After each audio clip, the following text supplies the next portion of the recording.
नमस्कार, आप देख रहे हैं सुदर्शन न्यूज। मैं हूं आपके साथ केशव कुमार। वतन वालों, वतन न बेच देना, ये धरती ये गगन न बेच देना। शहीदों ने जान दी है इस वतन के वास्ते, शहीदों के तुम कफन न बेच देना। आज 14 फरवरी है। पिछले साल इसी 14 फरवरी को पुलवामा में हमारे जवानों पर हमला हुआ था। कहते हैं कि वक्त के साथ जख्म भर जाते हैं, लेकिन देश के दिल पर लगे जख्म कभी नहीं मिटते।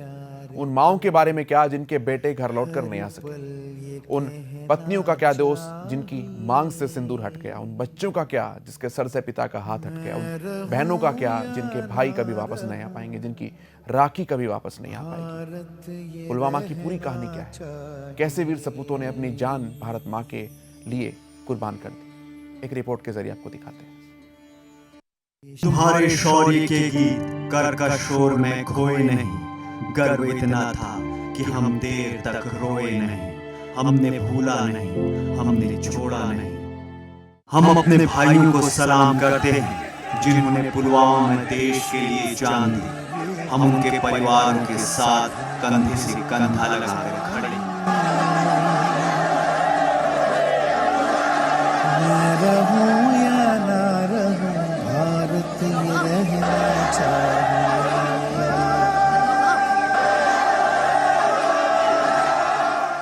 मेरे वतन के लोगों, जरा आँख में भर लो पानी। जो शहीद हुए हैं उनकी जरा याद करो कुर्बानी।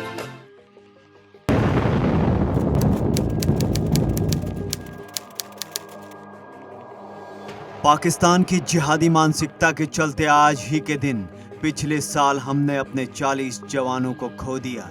जम्मू कश्मीर के पुलवामा में हुए आतंकी हमले की आज पहली बरसी है और आज पूरा देश वीर गति को प्राप्त जवानों को नमन कर रहा है। पुलवामा में वीर गति को प्राप्त जवानों की याद में स्मारक बनवाया गया है, जिस पर आज पुष्प चढ़ाकर मां भारती के उन बेटों को श्रद्धांजलि दी गई जिन्होंने अपने प्राणों को मां भारती की रक्षा में लगा दिया। सीआरपीएफ की तरफ से भी ट्वीट कर जवानों को श्रद्धांजलि दी गई। ट्वीट में लिखा गया, तुम्हारे शौर्य के गीत कर शोर में खोए नहीं, गर्व इतना था कि हम देर तक रोए नहीं। हमने भूला नहीं, हमने छोड़ा नहीं। हम अपने भाइयों को सलाम करते हैं जिन्होंने पुलवामा में देश के लिए जान दे दी। हम उनके परिवारों के साथ कंधे से कंधा लगाकर खड़े हैं। अब जाके कहीं हमने सर पे ये केसरी रंग सजाया है। पाकिस्तान के आतंकी संगठन जैसे मोहम्मद के आतंकियों ने पुलवामा में फिदायन हमला किया था। एक गाड़ी बम से लैस होकर आई और सीआरपीएफ के काफिले पर जा टकराई, जिसके बाद हुए धमाके में 40 जवान वीर गति को प्राप्त हो गए और देश शोक में डूब गया।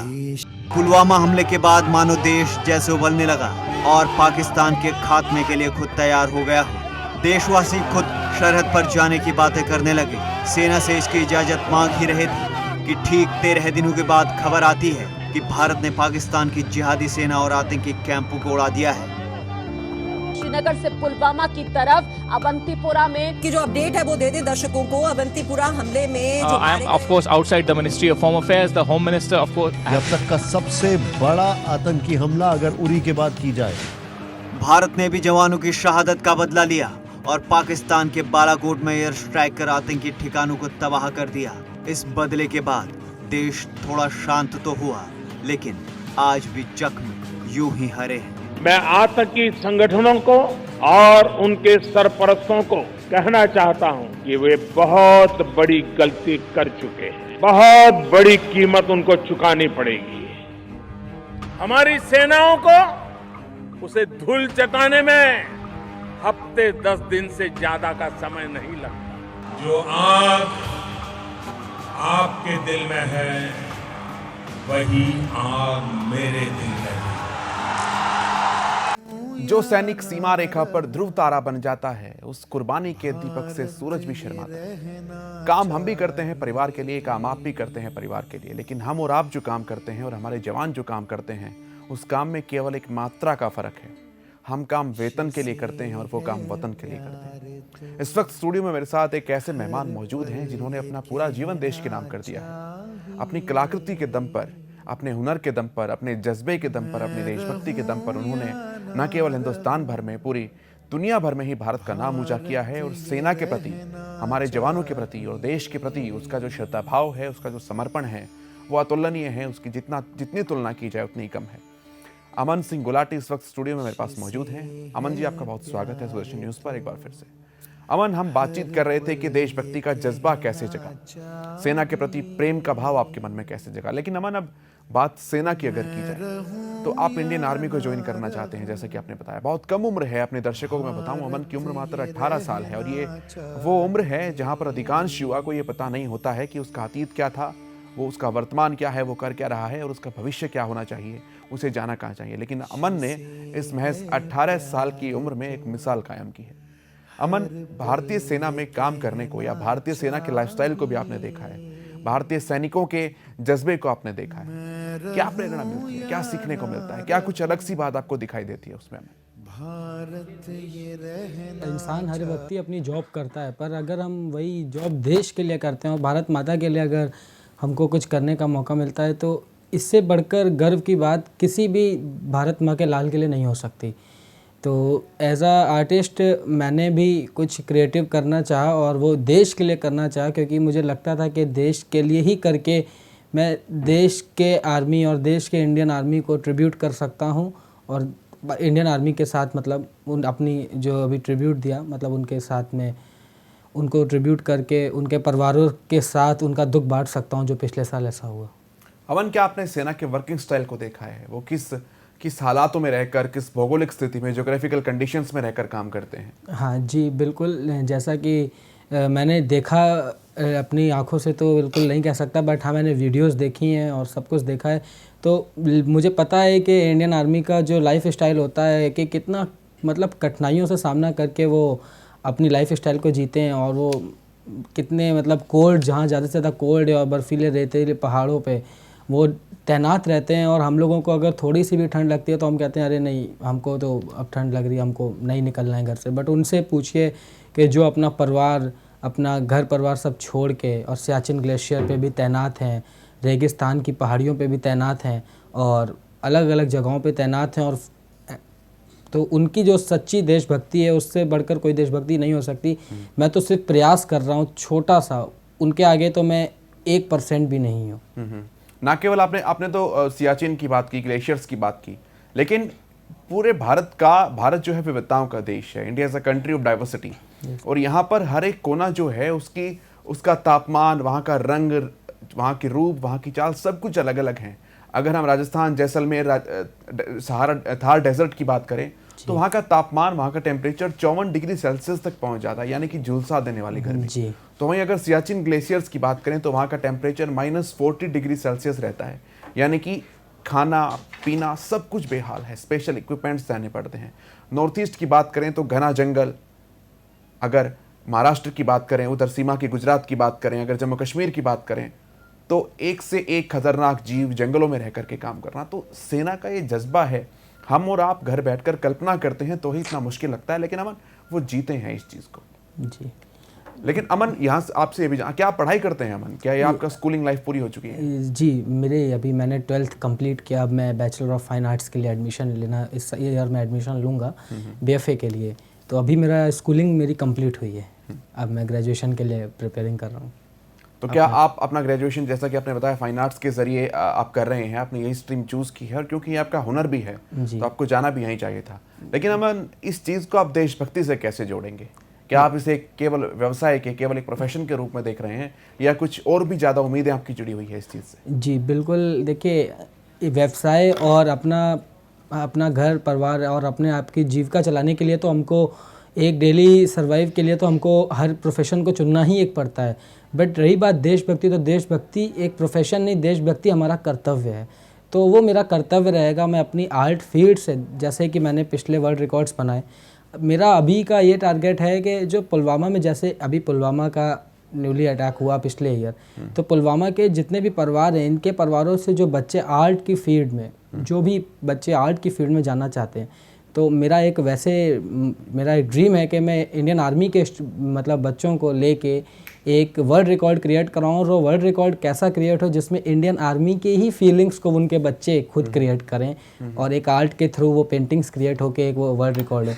तो मैं इंडियन आर्मी के लिए कुछ ना कुछ समय समय पर करता ही रहूँगा, और मेरा दिल कहता है कि मैं इंडियन आर्मी के लिए करूँगा और हमेशा करता रहूँगा, क्योंकि इंडियन आर्मी से मैं पीछे नहीं हट सकता, और इंडियन आर्मी के लिए मेरा जो देशभक्ति है उसको वो मुझे कहती है कि हमेशा कुछ ना कुछ इंडियन आर्मी के लिए करना है। अमन, क्या किसी शहीदों के परिवारों से मिलने का भी सौभाग्य आपको कभी प्राप्त हुआ है? जी हाँ, पिछले साल जब मैं पुलवामा का ये हुआ था आतंकी हमला, तो उसके बाद मेरा बिल्कुल ये मन था कि मैं शहीदों के परिवार से मिलूं, बट कुछ कारणवश मैं नहीं मिल सका। बट जो मेरी ये आलमंड सीरीज़ है, इस सीरीज़ को मैं कोशिश ये करूँगा कि या तो इसको एक म्यूज़ियम में डिस्प्ले करा जाए, और नहीं तो ये जिस मतलब परिवार के बेटे, जिस परिवार ने अपने बेटे को खोया या तो उनका वो पोर्ट्रेट उनके परिवार तक पहुंचाऊंगा। अगर ये डिस्प्ले होती है तो बहुत अच्छी बात है, तो वहाँ पूरा देश इस सीरीज़ को ध्यान रखेगा, आलमंड सीरीज़ को, और नहीं तो फिर उनके घर पे वो सीरीज़ मैं उनको दूंगा। ये भी बहुत गर्व की बात होगी कि वो उसको संभाल के रखेंगे, एक अनोखी पेंटिंग को। तो मेरा ये अमन, जैसा कि आपने कहा कि शहीदों के या सेना के परिवार से जो भी लोग आते हैं, फाइन आर्ट्स की तरफ जो है आप उनको शिक्षण देने का, उनको टीच करने का काम करेंगे। तो ये सेवा भाव जो है ये मन में कहाँ से उपजा? जी देखिए, ऐसा है कि जब मैं अपनी स्कूल लाइफ में था, क्लास 9-10 में था, तो एक मेरा फ्रेंड था। वो फ्रेंड के फादर जो थे वो बीएसएफ के मतलब बीएसएफ में थे, और वो पंजाब बॉर्डर पे थे। तो उसकी जो फीलिंग्स थी, वो मुझे इतना अटैचमेंट वहाँ से आया आर्मी के प्रति या बीएसएफ सीआरपीएफ के प्रति, आप ना कह सकता कि हुआ क्या उसकी को कभी कभी फीस भी टाइमली नहीं सबमिट। वो अटैचमेंट कहाँ से आया? क्या आपको किससे कहानियाँ सुनाया करता, या उनके घर पे जाके आप कभी खेला करते कि आपको ऐसा लाइव इंटरेक्शन हुआ? जी हाँ, बिल्कुल, मैं उसके घर पे जाया भी करता था, खेलता था, हम लोग कोचिंग साथ जाते थे। तो हुआ क्या है कि वो फीसेस वगैरह भी नहीं सबमिट टाइम पे हो सकती थी, क्योंकि कभी कभी उसके फादर का वहाँ से लेट फीस आना, और वो अपनी लाइफ को बहुत ऑर्डिनरी तरीके से, मतलब नहीं उनका लाइफ सर्वाइव जो हम लोग कर रहे हैं उससे भी वो कठिन लाइफ सर्वाइव करने को, क्योंकि वो उनके फादर, वो सोचिए कि वो 2-2, 3-3 साल तक होली दिवाली के टाइम पे अपने फादर का इंतजार करता था, कहता था कि इस बार आएंगे, बट फिर अनफॉर्चुनेटली कहता था उनको नहीं आने दिया। तो वहाँ से लगता था कि कितना कठिन वो परिस्थितियाँ होती होंगी उस बच्चे के लिए जो अपने पिता से 3-3 साल तक ना मिल सके। तो वहाँ से इंडियन आर्मी के लिए जो अटैचमेंट आया वो अतुल्य था, कि मैं फिर तब से इंडियन आर्मी के लिए, मेरा एक टारगेट था कि इंडियन आर्मी के लिए मुझे कुछ ना कुछ करना है। तो उसके बाद ही फिर मैंने 2017 में जैसे ही 10th स्कूलिंग कंप्लीट की, एक वर्ल्ड रिकॉर्ड क्रिएट किया। रक्षाबंधन के टाइम पे जो एक बहन अपने भाई को याद कर रही है कि वो आ नहीं पाया, और उसके प्रति उसका पूरा डिवोशन है कि पूरा उस राखी में सोशल मैसेजेस, इंडियन आर्मी के वॉर सीन्स हैं और सब कुछ है।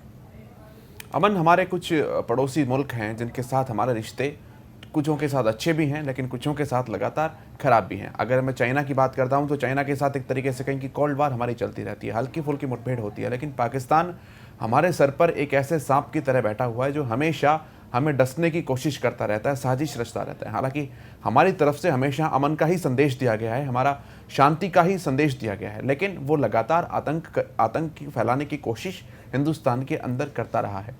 मैं आपसे ये सवाल पूछना चाहूँगा कि पाकिस्तान की तरफ से जो इस तरह की हरकत की जाती है, इससे आप किस रूप में देखते हैं? देखिए, ये पाकिस्तान की तरफ से जो भी हरकतें की जाती हैं, ये हरकतें इतनी शर्मनाक हैं कि एक देश वो हर बार अपनी बदतमीजी करता है, हर बार हमको, हमारे सेना के जवानों को पीठ पीछे से वार करता है। तो अगर लड़ाई का सामने से कर तो वो नहीं सकते, क्योंकि उनके पास इतनी उनके पास पावर नहीं जितनी हमारे इंडियन आर्मी में ताकत है। तो इसलिए वो पीठ पीछे वार करते हैं, तो बट तब भी हमारी इंडियन आर्मी उसको फेस करके उनको रिबैक करती है। तो मैं यही कहना चाहूँगा कि ये बहुत ही गंदी, मतलब इनकी जो है गलत काम कर रहे हैं ये लोग, जो कर रहे हैं पाकिस्तान वाले, और इसके ऊपर इंडियन आर्मी समय समय पर उनसे वो करके, या मतलब उनसे लेती है अपना बदला, जैसे पुलवामा में हुआ उसके बाद हुआ। तो इसलिए मैं यही कह सकता हूँ कि ये जो तस्वीरें अपनी टीवी स्क्रीन के ऊपर अपने दर्शकों को हम दिखा रहे हैं, ये आप ही हैं जो अपनी कला के जरिए सब कुछ कर रहे हैं। इसके बारे में थोड़ा बताइए ना, किस तरीके से करते हैं, कितना समय लगता है, कितना क्या चीज़ में चाहिए होती है? जी देखिए, जो आलमंड पोर्ट्रेट है, पहले हम इसको एक बात करेंगे बादाम पर चित्र। तो बादाम एक ऐसी चीज़ है जो ऑयली टेक्सचर होता है। बादाम को हम खाते हैं और वो ऑयल का होता है, तो उसके ऊपर ऑयली टेक्सचर, कोई आसानी से रंग नहीं चढ़ सकता बादाम के ऊपर। शुरुआत में बड़ी कठिनाइयों का सामना किया मैंने भी, और उसके बाद फिर मैंने अपनी उससे, क्योंकि आलमंड के ऊपर मुझे कोई गुरु नहीं था, आलमंड के ऊपर सिखाने वाला कोई गुरु इसलिए नहीं था क्योंकि आलमंड के ऊपर आज तक किसी ने पोर्ट्रेट नहीं किया था। तो मुझे खुद ही अपने आप उसके रास्ते चुनने थे, कैसे करना है क्या करना है। मैंने स्टार्ट कर दिया। उसके बाद फिर मैंने पोर्ट्रेट्स, कैरिकेचर्स बनाना, स्टिकर्स बनाना किया। आज मैं आलमंड के ऊपर हाइपर रियलिस्टिक पोर्ट्रेट करता हूँ, और इसी चीज़ को देखते हुए अमेरिका के एक संस्थान चैपमैन यूनिवर्सिटी के स्टूडेंट्स ने मेरे ऊपर एक फिल्म डिसाइड किया बनाने के लिए, शॉर्ट डॉक्यूमेंट्री जो वर्किंग में है, और उसका नाम आलमंड सिंह है। तो मेरी इस टेक्निक को मतलब इंटरनेशनल लेवल पे बहुत प्रमोशन मिला, और इसको लोगों ने पसंद किया, और आज ये एक न्यू टेक्निक के नाम से जानी जाती है, आलमंड पोर्ट्रेट के नाम से। आपने गुरु गोविंद सिंह जी का एक पोस्टर भी बनाया बहुत बड़ा। जी हाँ, गुरु गोविंद उसका कारण क्या था, उसके वाक्य क्या थे, उसके बारे में बताइए ना। जी, गुरु गोविंद सिंह जी का पोर्ट्रेट बनाने का मुख्य उद्देश्य ये था कि गुरु साहब का जो 351st बर्थडे पूरा विश्व अपने अपने स्तर पे सेलिब्रेट कर रहा था। भारत सरकार ने भी अनगिनत आयोजन किए थे पूरे विश्व में, अपने अपनी एम्बेसीज में, देश में। तो मैंने अपने स्तर से एक गुरु साहब को पोर्ट्रेट बनाकर उनके प्रति अपनी श्रद्धा को सामने रखा, और विश्व का सबसे बड़ा पोर्ट्रेट बनाया जो 1225 स्क्वायर फीट का था। और वो इस टाइम अमन, पुलवामा की तस्वीरें भी हम अपने दर्शकों को दिखा रहे हैं जो आपके द्वारा बनाई गई है। इनके पीछे की क्या कथा कहानी है, इसका भी बताइए। जी, पुलवामा के पीछे की यही कहानी है कि पुलवामा में जब ये अटैक हुआ, उस टाइम पे पूरा देश रोषित था। वो अपने अपने प्रकार से क्रोध प्रकट कर रहा था, रोष कर रहा था, कैंडल मार्च कर रहा था। मेरा मानना यह था कि कैंडल मार्च करना बहुत अच्छा है, कैंडल मार्च से भी हम अपना करते हैं। तो आर्टिस्ट, एज अ आर्टिस्ट मैंने उसको पीसफुल तरीके से करना चाहा कि मैं शांति से अपना उनको सच्ची श्रद्धांजलि कैसे दूं। तो मैंने फिर डिसाइड किया एक फ्रेंड के साथ मिलकर लखनऊ में, कि उसने मेरी बहुत हेल्प की वहाँ पे कि सब अरेंजमेंट कराने में। और फिर मैंने वहाँ पे 75 आवर्स स्टार्ट करा वर्क, और 75 आवर्स तक वो वर्क किया। और ब्रेव कोट का टाइम था, इतना ठंडा था वहाँ पे, मेरे पास सिंगल स्वेटर भी नहीं था, मैं ऐसे ही लखनऊ में था। और स्टार्ट करने के बाद फिर वो 75 आवर्स तक हम वहाँ बैठे रहे विदाउट ब्लैंकेट के, और हमने वो ट्रिब्यूट करके फिर वहाँ से हम उठे हैं। तो ये एक बहुत ही अनोखा, और एक ख़ास बात ये भी थी कि वैसे हमको बहुत ठंड लगेगी, बट जब हमारे अंदर देशभक्ति का जुनून था तो ठंड तो छोड़िए कि वहाँ पे मुझे बिल्कुल नॉर्मल टेम्परेचर था, कोई ठंड नहीं, कोई कुछ नहीं। और ऐसा लग रहा था कि प्रकृति भी मेरे साथ दे रही थी उस समय पे। अमन, आपने जैसा कि जानकारी दी कि 12th क्लास आपने कंप्लीट कर ली है, अभी आप फर्स्ट ईयर की पढ़ाई कर रहे हैं। तो जब पुलवामा का अटैक हुआ और ये तमाम चीज़ें आप कर रहे होंगे, जाहिर सी बात है उस समय आप 12th क्लास में होंगे जी, और उस समय आपके बोर्ड्स के एग्जाम भी चल रहे होंगे जी। तो ऐसे में टाइम का कैसे मैनेजमेंट आपने किया, क्योंकि उस समय स्टडीज भी जरूरी है। हाँ। और अगर आप ये काम करते हैं तो घर वाले जो है परिवार इसे एक एक्स्ट्रा काम के रूप में देखता है। हाँ। तो परिवार का कहाँ से सपोर्ट मिला और आपने टाइम मैनेज कैसे किया? देखिए, टाइम मैनेज क्या है, जो मैंने 12th किया वो भी आर्ट साइड से किया सबसे पहली बात। तो मेरी फील्ड से ही ये एक पार्ट आता है जो पुलवामा में मैंने ट्रिब्यूट दिया। तो मेरे पेरेंट्स का, तो मेरी मदर, मेरे फादर का मुझे इतना सपोर्ट रहा, क्योंकि मैंने जब अपने एक्टिविटीज़ ऐसे कि मुझे अवार्ड्स मिले कि उनको पता था कि अपना मैनेज करेगा। तो मैं लखनऊ में रहता था रूम लेके, तो वहाँ पे फिर मैंने इसको, मेरा 3 डेज़ का इवेंट था, 74 आवर्स। तो उस 3 डेज़ में एक संडे पड़ गया, सैटरडे, तो ऐसे करके वो 3 दिन का टाइम निकला। बट उसके बाद मैंने अपना स्टडी पे भी पूरा फोकस किया। मैं ये भी कहना चाहूँगा कि मैंने स्टडी से कहीं उसको नहीं किया कि 3 दिन के बाद मैंने चौथे दिन फिर स्लीप लिया हो, नहीं, मैंने अपना प्रैक्टिस करके फिर मैंने स्टडी को रेगुलर करके फिर अपनी प्रैक्टिस भी की और अपना एग्ज़ाम्स दी। अमन, भविष्य को किस रूप में देखते हैं, आगे क्या उद्देश्य है आपका? जी, आगे अब मेरा 12th के बाद का bachelor of fine arts BFA करूँगा, और उसके बाद मैं BFA करके साथ ही साथ मैं अपनी आलमंड टेक्निक को भी प्रमोट कर रहा हूँ इंटरनेशनल लेवल पे। और इसके साथ साथ देशभक्ति से जुड़े हुए, जैसे मैंने कहा कि मैं पहले भी बताया कि मैं 300-350 बच्चों को मैंने कोचिंग देता हूँ। और मैं अभी, मेरा जो प्लान है वो ऑल ओवर इंडिया, ये भी कह सकते हैं कि ऑल ओवर वर्ल्ड, एशिया में एक ऐसी वेबसाइट में लॉन्च करूँगा कि जिसमें हम ऑनलाइन तरीके से पूरी अलग अलग आर्ट की new techniques, new born technique कह सकते हैं, कि आर्ट में अभी तक टेक्निक्स, मतलब आर्ट को हम कैसे यूनिक कर सकते हैं, इंटरेस्ट आर्ट में आना चाहिए बच्चों को। तो मैंने बहुत सारे, जैसे कॉमिक्स हैं, लेसन्स हैं, जैसे बहुत सारे हमारे संत हुए हैं या जो भी हुए, तो उनके जो भी विचार हैं उसको मैं आर्टिस्टिक थॉट में रखने के साथ साथ उनके एक ऑनलाइन पूरे वीडियोस क्रिएट कर रहा हूँ जो समय समय पर लोगों को और बच्चों को समझाने के काम आएंगे। चलिए अमन, हमारी शुभकामनाएं आपके साथ है। इतना पाक, इतना नेक काम जो आप करने जा रहे हैं, आप निश्चित रूप से अपने काम में सफल हो। इस वक्त के बुलेटिन में बस इतना ही, लेकिन देश दुनिया की तमाम खबरों के लिए आप देखते रहें सुदर्शन न्यूज। जय हिंद।